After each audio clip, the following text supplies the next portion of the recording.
Te saluda tu amigo Joel Pérez y te esperamos en la reflexión cada día, desayunando con Jesús. Es una alegría para mí presentar al pastor Loron Wade con el tema Amor peligroso, el primer mandamiento. Escuchemos con mucha atención, considerando que será de gran bendición para nuestras vidas.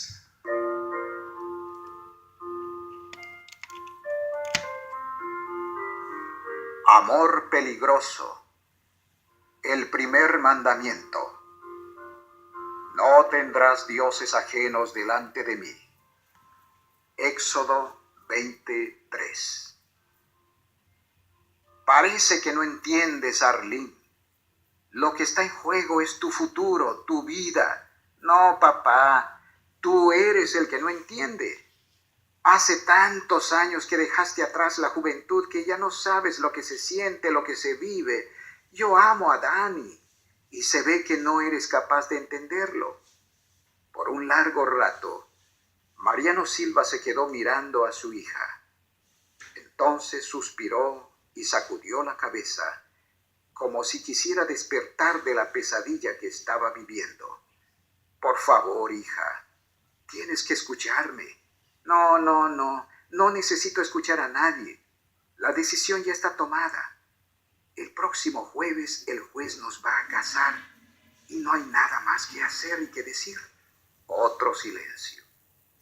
Finalmente, Mariano Silva habló con voz pausada. Está bien. Comprendo que es un hecho. Has tomado tu decisión y nadie te la va a cambiar. Solo quiero preguntarte una cosa. Esta vez Arlene, calmada, tal vez porque sentía que su padre estaba cediendo, no lo interrumpió.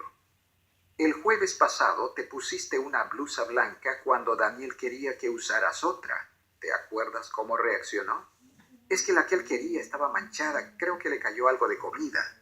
Pero mi pregunta es, ¿cuál fue la reacción de tu novio? Ah, bueno, sí, no le gustó mucho. ¿Que no le gustó mucho?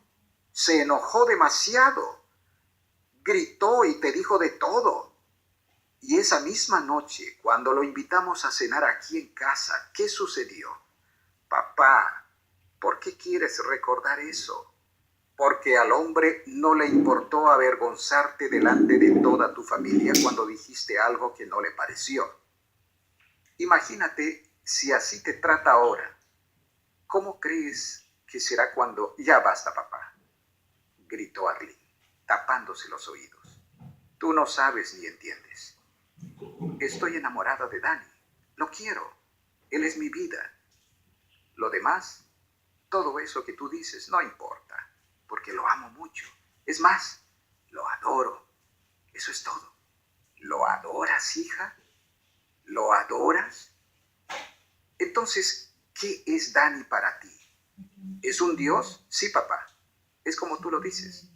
Dani es mi Dios. Hacemos una pausa aquí en este relato para hacer una pregunta. Amigo oyente, ¿por qué cree que el padre de Arlene sintió esas palabras como una estocada en el corazón? ¿Por qué sintió tanto dolor al escucharlas? Tal vez le sorprenda la respuesta que voy a dar. Mariano Silva temblaba ante las palabras de su hija porque conocía el poder del amor cuando se convierte en instrumento del mal. El amor desbarata nuestras defensas y nos deja expuestos y vulnerables como no lo puede hacer ninguna otra fuerza en el universo. Considere el caso de unos padres que se encuentran esperando fuera de una unidad de cuidados intensivos de un hospital moderno porque está grave uno de sus hijos. ¿Por qué es tan grande su dolor y angustia? Es por el amor. Y esos mismos padres pueden experimentar un dolor igual o peor unos pocos años después cuando este hijo llega a la casa alterado por las drogas. Qué duro fue para el padre de Arlene unos meses después, cuando su hija con muchas lágrimas le confesó que ya había empezado a cosechar las terribles consecuencias de su decisión. Desaparecida la neblina de su infatuación, había despertado para descubrir que su esposo era un hombre intensamente celoso, que no estaba satisfecho nunca con sus mejores esfuerzos, que aplastaba constantemente su dignidad y su espíritu con sarcasmos y desprecio y a menudo con golpes. Por eso se había estremecido el espíritu de Mariano Silva ante la actitud de su hija. Sentía pavor ante la perspectiva de que ella se colocara en manos de alguien que tan evidentemente la iba a perjudicar. Y por eso Dios nos ha dado el primer mandamiento. Es una advertencia motivada por una profunda preocupación.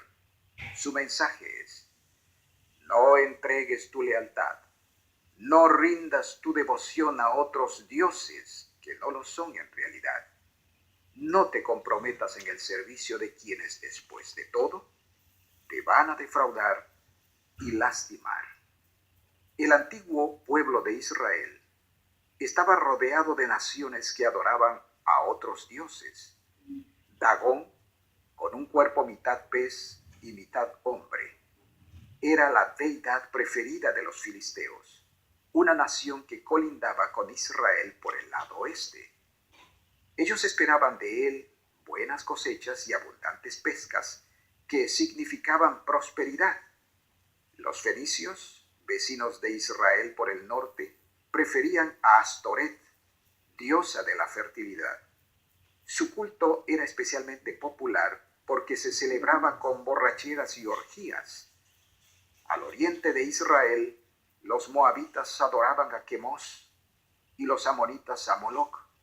Ambas eran deidades implacables que exigían sacrificios humanos, pero la gente las adoraba con todo fervor, entregando hasta sus propios hijos para ser quemados en sus altares.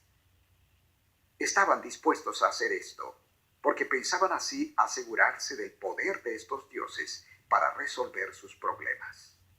Hoy en día, las cosas no han cambiado. La cultura popular ya no presta atención a figurillas de barro, pero el dinero, el sexo y el poder siguen ocupando el lugar supremo en los afectos de millones. La próxima vez que pase por un puesto de revistas, observe cuáles son los temas y títulos más populares. Fíjese también cómo vive la gente, cómo viste, qué escucha, de qué conversa, a qué dedica su tiempo y su energía. Fácilmente podrá comprobar la verdad de lo que digo. Entonces, pregúntese cuál ha sido el resultado, hasta la fecha, de la adoración de estos dioses ajenos. Como los de antaño, son deidades que se vuelven contra sus adoradores y los devoran. Hoy, el ferviente culto rendido al dios sexo ha dado como fruto el SIDA. ¿Por qué será que nadie menciona la solución más sencilla y más obvia? No es que sea tan difícil descubrirla.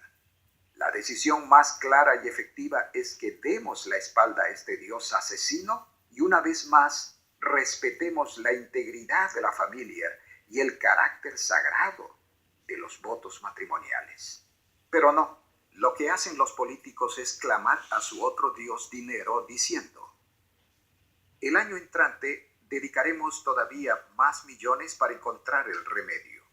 Tenemos que descubrir una vacuna contra este mal, para que puedan continuar ustedes con su estilo de vida sin temor a las consecuencias. El terrorismo ha llegado a ser la espada de los débiles, el recurso desesperado de los impotentes. Se alimenta el fanatismo y la ignorancia y obtiene sus reclutas de los fétidos campamentos de refugiados donde jóvenes infelices son bombardeados diariamente con la retórica del odio. ¿Y cuál es la solución que proponen los que se encuentran bajo el ataque de estos fanáticos? Claman al Dios poder y a su hija la fuerza. Vamos a hacer bombas más poderosas, aviones y cohetes más veloces. Vamos a privar de sus derechos civiles a miles de personas más. ¿Y cuál ha sido el resultado de estos esfuerzos? Cada vez que los gobiernos recurren a la fuerza bruta, Los radicales se convencen más de que son víctimas y se sienten más justificados en su odio y violencia. El primer mandamiento está escrito en forma de prohibición, pero lo que prohíbe revela lo que ordena. Nos apartamos de los otros dioses, los que engañan y destruyen, pero lo hacemos para amar y servir al único Dios verdadero. Un día preguntaron a Jesús cuál era el primer mandamiento de la ley. En respuesta, él no citó el texto del mandamiento como aparece en Éxodo 23, sino su expresión positiva que se encuentra en Deuteronomio 6:5. Él dijo, el primer mandamiento es, amarás al Señor tu Dios con todo tu corazón y con toda tu alma y con toda tu mente. Este es el grande y el primer mandamiento, según Mateo 22, 37 y 38. En otro momento, Satanás le presentó a Cristo todos los reinos de este mundo y la gloria de ellos, y le dijo, todo esto te lo daré si postrándote me adoras. Mateo 4, 8, 9. Era un ataque directo, descarado, al primer mandamiento. Constituía un paquete que lo encerraba todo. Dinero, sexo, poder. Todo esto puede ser tuyo, le dijo. Aquí sería lógico esperar que Jesús le contestara citando el texto de Éxodo 23, pero esta vez se refirió a otra expresión positiva del mandamiento, la de Deuteronomio 10:20. Al Señor tu Dios adorarás y solo a Él servirás. En ambos casos, el Señor no enfocó su atención en los dioses falsos. No mencionó lo que el mandamiento prohíbe, sino lo que ordena. ¿Se ha preguntado usted por qué fallan los dioses? Una generación atrás, cientos de jóvenes con cabello largo y ropa sucia y rota llenaban las calles y los parques de muchas ciudades.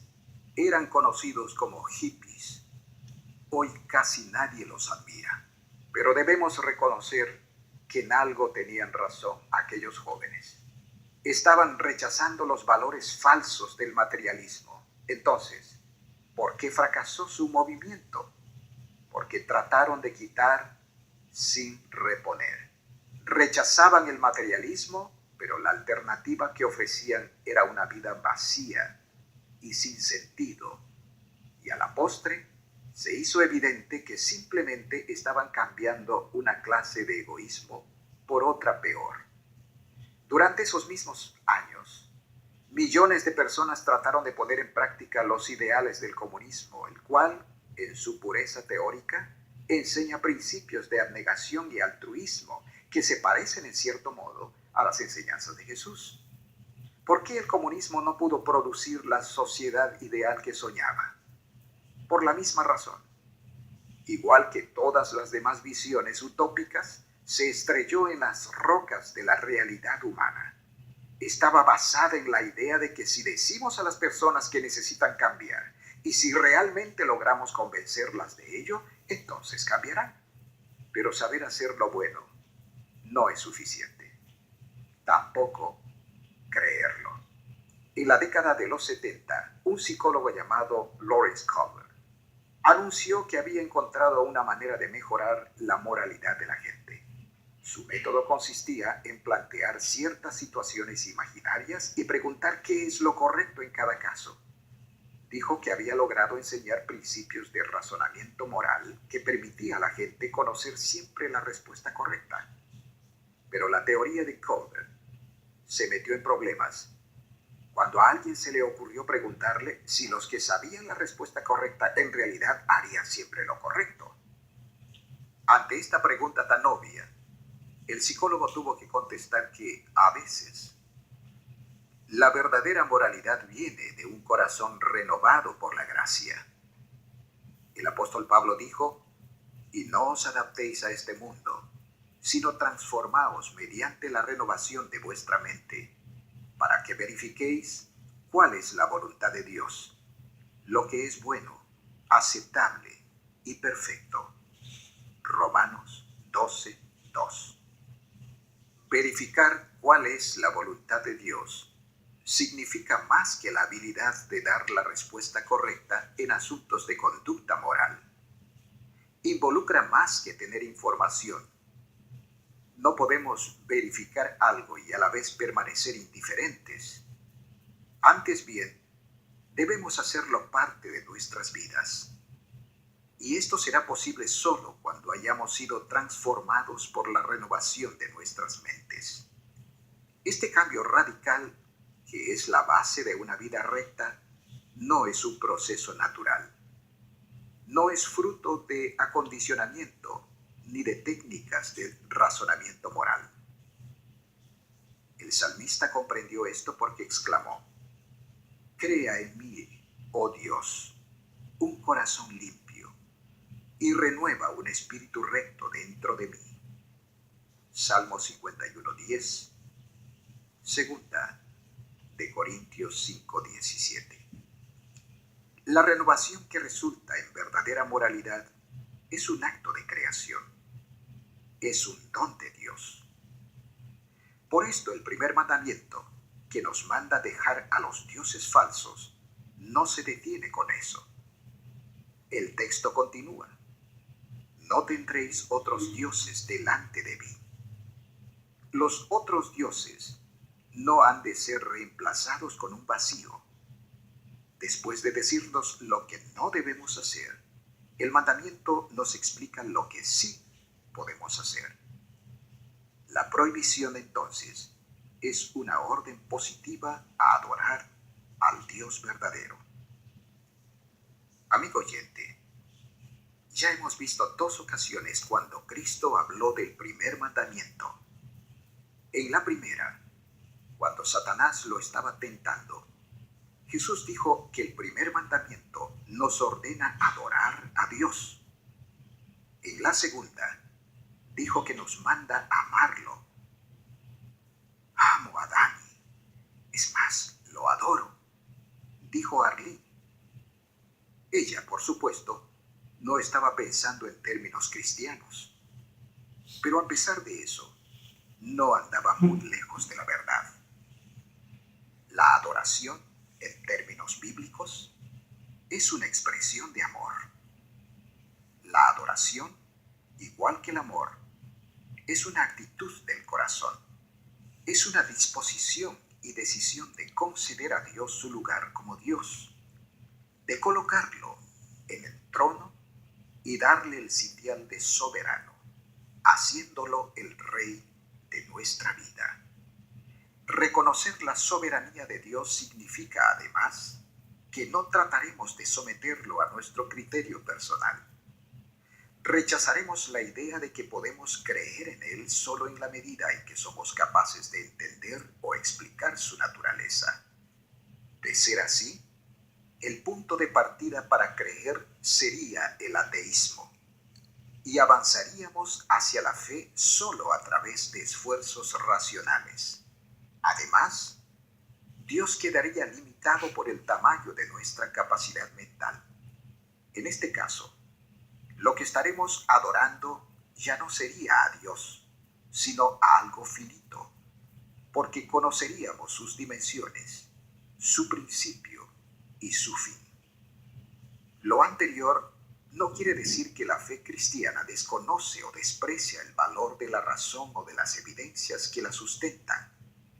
No es malo examinar estas evidencias, pero ellas no son su base. El conocimiento de Dios y su adoración no empiezan con el razonamiento humano, sino con la revelación. Es decir, Dios primero tuvo que revelarse. No podemos descubrirlo a través de nuestros propios esfuerzos. Y esta revelación de Dios tuvo su máxima expresión en Jesucristo. Ningún ser humano ha visto jamás a Dios, dijo el evangelista. El unigénito Hijo que está en el seno del Padre, Él le ha dado a conocer. Juan 1:18. Desde sus primeros años, Jesús estaba ocupado en enseñar cómo es Dios. cuando recogía a niños en sus brazos y los bendecía, cuando enseñaba a sus discípulos en las orillas del lago, cuando calmó la tempestad y echó a los campistas del templo. En todas estas cosas estaba diciendo: Dios es así. Poco antes de la crucifixión, Felipe dijo: Señor, muéstranos al Padre, y nos basta. Juan 14:8. La respuesta de Jesús refleja que esa pregunta le había causado verdadero dolor. Tanto tiempo he estado con vosotros, y todavía no me conoces, Felipe. El que me ha visto a mí, ha visto al Padre. ¿Cómo dices tú? Muéstranos al Padre. Vez tras vez, los evangelios revelan a Felipe como un discípulo que era lento para escuchar y pronto para dudar. Desafortunadamente, puedo empatizar con eso. Pero al tener esta actitud, Felipe corría el riesgo de perder el camino. Porque la revelación de Dios no entra a fuerza y a golpes, sino que es concedida a los que están dispuestos a abrir los ojos y los oídos, y sobre todo, el corazón. En vez de una convicción monumental, todo lo que necesitamos es quitar las barreras y dejar de cerrar los ojos ante la evidencia. Amigo oyente, a medida que aceptamos el primer mandamiento y le concedemos a Dios su lugar en nuestra vida, esa revelación nos es concedida en forma personal. Y esta es la única manera en que es posible conocer a Dios. Conceder a Dios el primer lugar significa dejar a un lado cualquier idea, cualquier interés o pensamiento que compitan con Él o disminuya su soberanía en nuestra vida. Este concepto será la base, el principio fundamental de la verdadera moralidad y de la vida espiritual. Será el criterio rector que usaremos para evaluar el sinfín de decisiones y alternativas que nos confrontan día a día. Cada vez preguntaremos: este video, este deporte, esta amistad, este trabajo, esta forma de vestir, esta música, ¿cómo afectará mi relación con Dios? Cuando realmente empezamos a vivir así, entonces el orden y la moralidad empezarán a tomar posesión en nuestra vida. La paz ocupará el lugar de la angustia y la esperanza ahuyentará a la depresión y la desesperación. Apenas entonces empezaremos a comprender la clase de obediencia profundamente espiritual que Jesús describió en el Sermón del Monte. Amigo oyente, muchas personas creen de alguna manera en Dios, pero no llegan al punto de concederle el primer lugar en sus vidas. Pero este es el único lugar que Él puede ocupar si en realidad es Dios. Por eso este mandamiento ocupa el primer lugar. Los otros 9 serían simples reglas morales sin más valor que miles de otras ideas buenas, mientras no le demos a Dios su lugar y no lo hagamos Señor y soberano de nuestra vida. La pregunta no es: ¿ya tengo una comprensión plena y completa acerca de Dios y su voluntad para mi vida? Tampoco es: ¿soy suficientemente bueno como para que me acepte? ¿Ya estoy obedeciendo los otros mandamientos? No se puede llegar al primer mandamiento obedeciendo los otros 9, sino que hay que llegar a los otros a través de este. Hay una pregunta que es muy sencilla, pero sumamente importante. ¿Estoy dispuesto a concederle a Dios su debido lugar? ¿Estoy dispuesto a darle la primacía en todo? De eso se trata este mandamiento. La obediencia al primer mandamiento se encuentra perfectamente resumida en Deuteronomio 10:12. ¿Qué requiere de ti el Señor tu Dios? Sino que temas al Señor tu Dios, que andes en todos sus caminos, que le ames y que sirvas al Señor tu Dios con todo tu corazón, con toda tu mente, con toda tu alma. Que Dios te bendiga, que tengas un lindo día, un buen provecho en este desayuno. Muchas gracias.